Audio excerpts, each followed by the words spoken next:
आचार्य प्रशांत को लेकर बहुत सारे लोगों के मन में अलग अलग क्वेश्चन आते। ठीक है, और अगर पॉसिबल हो तो कुछ 50-100 रुपये का परचेज कर लीजिए।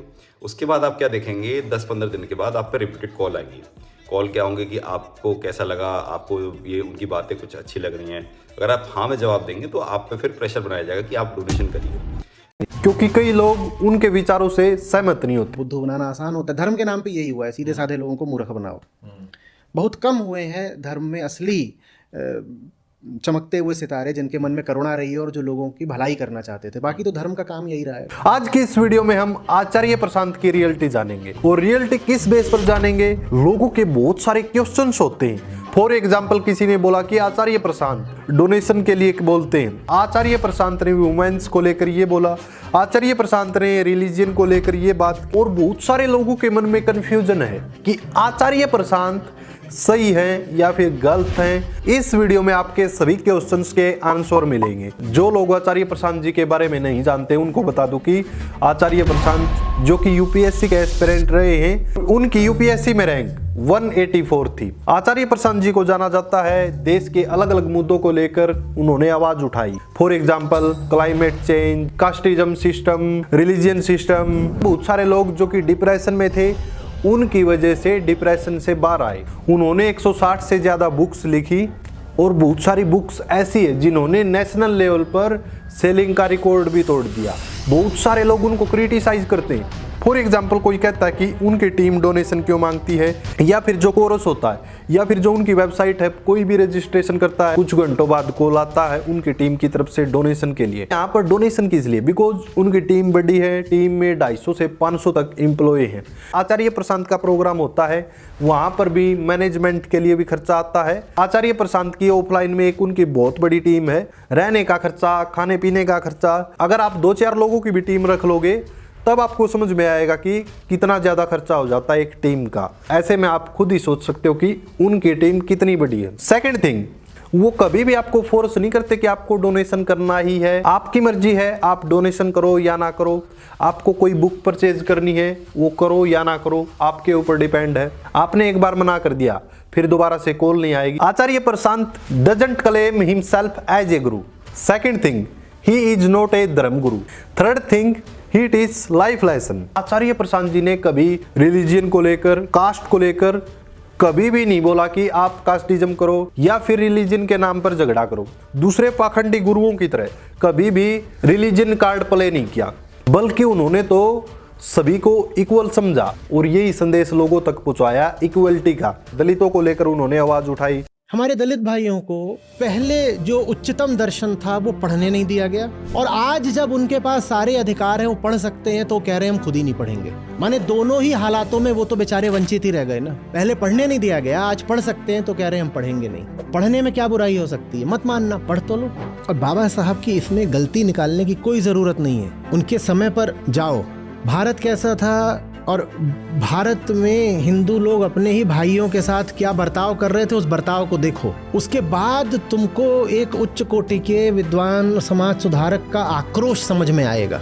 मृत्यु के 3 महीने पहले तक वो प्रयास कर रहे थे कि सुधर जाए, ये धर्म सुधर जाए। नहीं हुए लोग राजी सुधरने को। जब उन्होंने अंत सन्निकट देखा तो बोले आओ, तुम्हें मैं अपने सब जो उनके दलित अनुयायी थे तुमको सबको मैं अगर इसी हालत में छोड़कर चला गया तो ये जो वर्ण व्यवस्था है तुम्हारा शोषण करती ही रहेगी। मुस्लिमों को लेकर उन्होंने आवाज उठाई। जब बांग्लादेश के हिंदू हो तो भारत के मुसलमान को भी आवाज उठानी चाहिए, और जब कहीं मुसलमान के साथ नाइंसाफी हो तो हिंदू को भी आवाज उठानी चाहिए। बात यह है ही नहीं कि हिंदू है कि मुसलमान है। ऐसे क्यों देख रहे हो? ये देखो ना कि एक इंसान था, वो क्या हो सकता था, और तुमने उसको किन लफड़ों झपड़ों में फंसा दिया, और तुमने उसके साथ हिंसा कर दी। शायद तुमने उसकी जान ले ली, तुमने उसकी ज़िंदगी की पूरी संभावना ख़राब कर दी, तुमने किसी महिला का कर दिया, पूरी ज़िंदगी के लिए तुमने उसके मन पे घाव छोड़ दिया। तो ये बात होनी चाहिए। अब क्यों ऐसे देखो कि हिंदू है कि मुसलमान है? जब तक ऐसे देखोगे ना कि हिंदू है कि मुसलमान है, तब तक बस आंकड़े गिनोगे। उन्होंने हर धर्म के लोगों के लिए आवाज उठाई। बहुत सारे लोग जो कि नास्तिक हैं वो सोचते हैं कि आचार्य प्रशांत जी गीता के थ्रू एक धर्म को प्रमोट कर रहे हैं। नो, मैंने इनकी बहुत सारी वीडियोस देखी हैं, आज तक ऐसी कोई वीडियो नहीं देखी जिसमें वो धर्म को प्रमोट कर रहे हैं, बल्कि गीता का उपदेश देने से मतलब है कि वो एक जरिया है लोगों को समझाने का।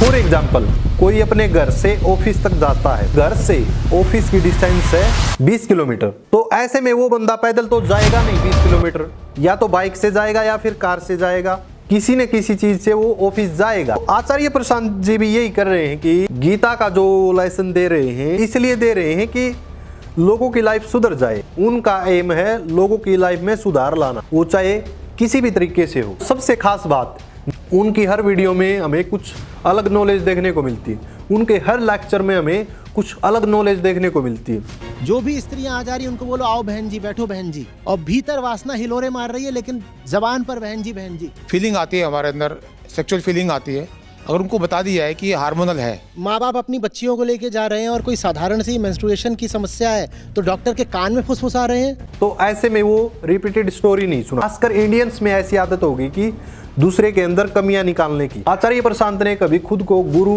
या फिर धार्मिक नहीं बोला, but he is better than most of धर्म गुरुज।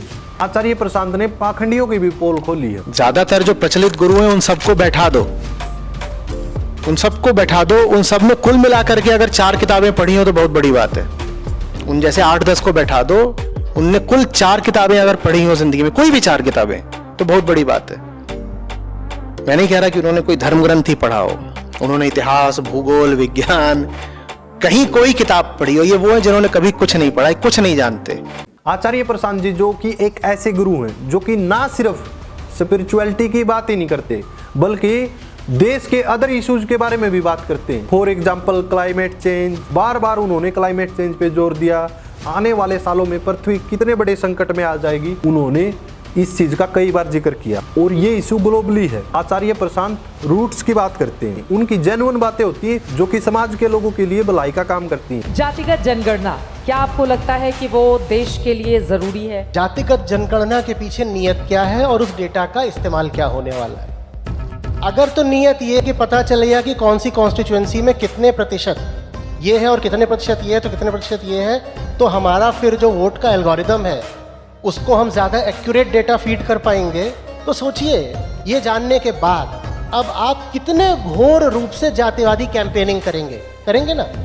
तो अगर इसलिए जातिगत जनगणना करनी है तो धिक्कार है। जहां तक मैंने उनकी वीडियोस देखी, फैक्ट्स की बात होती है, कोई अवाई बातें नहीं होती। Every religion is saying to help others, so find all good things from all religion so that good things can be stabilized scientifically.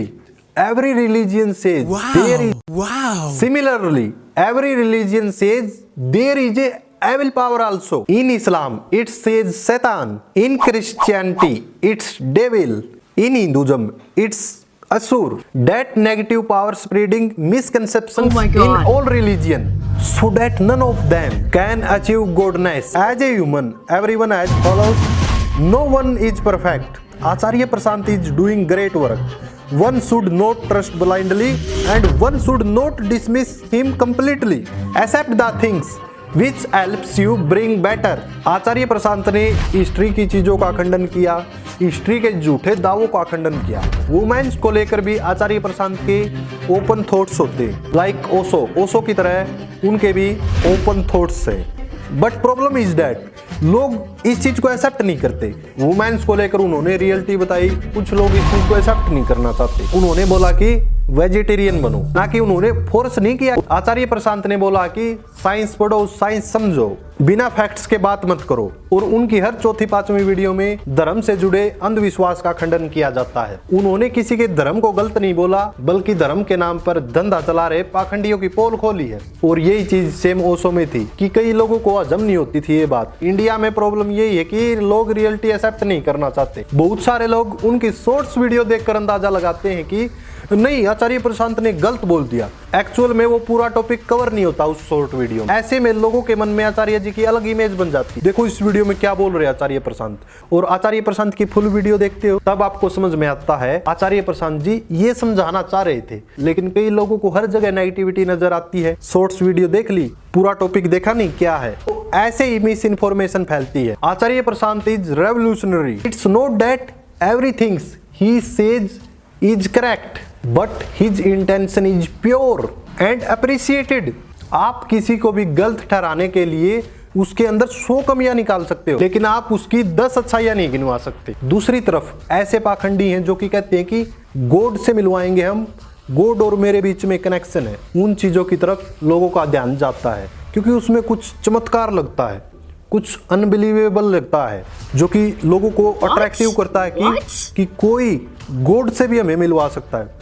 Other side आचार्य जी हैं जो कि हमें रियलिटी से एड्रेस करवाते हैं। हमारे लिए बड़े मुद्दे क्या हैं? आईपीएल, चुनाव और एकदम विक्षिप्त किस्म के ये नेता जिन्हें क्लाइमेट चेंज या तो खुद पता नहीं है या उनके खोपड़े में नहीं घुस रहा कि राष्ट्र के सामने अभी सबसे बड़ी आपदा यही है कि हम पागल होकर मरेंगे। बधाई, कर लीजिए कल्पना, 55-60 डिग्री तापमान में आप कपड़े फाड़ के सड़क पर पहले 2-4-5 घंटा करके फिरोगे और फिर ऐसे धीरे से गिर जाओगे। और ये मौत सबसे पहले किनको आनी है? वो जो मेगा रिच नहीं है, जिससे पिरामिड होता है ना, वहां से उठते उठते उठते बचेगा कोई नहीं। जो मेगा रिच हैं वो भी जाएंगे। भारत का जो आम आदमी है वो एनुअली 2.5 टन कार्बन डाइऑक्साइड उत्सर्जित करता है, बस सिर्फ 2.5 टन। और फिर इन्होंने सेलिब्रिटीज का एक पूरा टेबल दिखाया, सेवरल मिलियन टन्स एनुअली। समाधान समझ में आ रहा है? हम अपने ऊपर ले लेते हैं कि नहीं, मैं ना एक बल्ब कम जलाऊंगा तो मैं क्लाइमेट चेंज रोक दूंगा।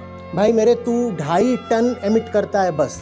आचार्य प्रशांत जी ने लोगों की मजबूरियों को समझा, उन्होंने लोगों की जरूरतों को समझकर ही विचार रखे।